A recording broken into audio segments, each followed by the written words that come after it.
কম্পিতমা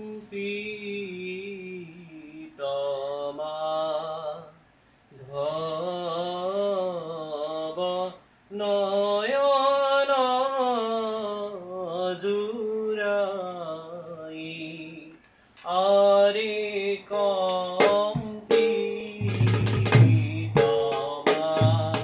ধব নয়ন জুৰাই আৰে কোটি সাপি উৰুখান বন্ধন কাই আৰে কম্পিতমা ধব নয়ন জুৰাই। জয়জতে আপোনালোক সকলোলৈকে আমাৰ ফালৰ পৰা আন্তৰিক শ্ৰদ্ধা আৰু ধন্যবাদ জ্ঞাপন কৰিছোঁ। আমি শংকৰী সংস্কৃতিৰ বিষয়ত আমি 7টা বছৰ অধ্যয়ন কৰিলোঁ। তাৰপাছত বৰ্তমান আজি দিন পৰ্যন্ত আমি এই সংস্কৃতিৰ লগত বৰ্তি আছোঁ, যাতে আমি উঠি অহা প্ৰজন্মক শংকৰী সংস্কৃতিৰ প্ৰতি অতি আগ্ৰহী কৰিব পাৰোঁ। মহাপুৰুষ গুৰু দুজনাই যি অসমীয়া জাতিক যি সাংস্কৃতিৰ বিষয়ে পৰিচয় কৰাই দিলে, সেই সংস্কৃতি যাতে বিশ্ব দৰবাৰত প্ৰতিষ্ঠা হয়, এই অৰ্থে আমি কাম কৰি আছোঁ। তুমি বৰগীতৰ বাহিৰেও খোল বাদনৰ বাহিৰেও কেনেকুৱা ধৰণৰ কৰি আছা? বৰ্তমান কি কাম কৰি আছা?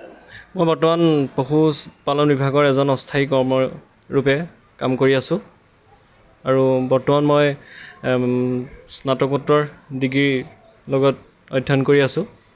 তুমি যোৰহাট জিলাৰ লগতে অসমৰ বিভিন্ন প্ৰান্ততে এনে সংগীত চৰ্চাৰ ক্ষেত্ৰত হয় আমি যোৰহাট জিলাৰ লগতে অসমৰ বিভিন্ন প্ৰান্তত আমাৰ অনুষ্ঠান পৰিচালনা হৈছে।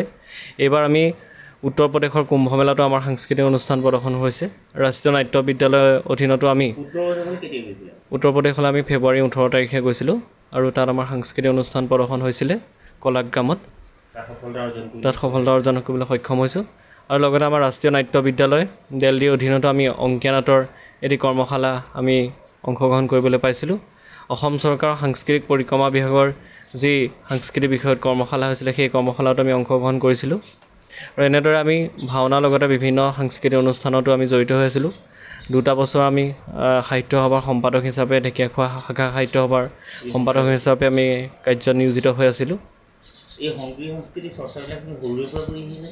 হয়, মই চতুৰ্থ শ্ৰেণীৰ পৰা, মোৰ বয়স যেতিয়া 6 বছৰ আছিলে তেতিয়াৰ পৰাই শংকৰী সংস্কৃতিৰ ক্ষেত্ৰত বৰ্তি হৈছোঁ। আৰু এই ক্ষেত্ৰত মোক বিশেষভাৱে সহায় কৰিছে মাধৱদেৱ সংগীত মহাবিদ্যালয় ঢেকীয়াখোৱা, মোৰ গুৰু মণি বৰা বায়ন আৰু অধ্যাপক প্ৰফুল্ল বৰা বৰগায়ন প্ৰমুখ্যে আৰু বিভিন্ন সত্ৰৰ গুৰুসকল। তেওঁলোকৰ কৃপাতে আজি নিজকে আগুৱাই যাবলৈ সক্ষম হৈছোঁ আৰু বিশেষভাৱে মোৰ মা দেউতাৰ লগত আছে।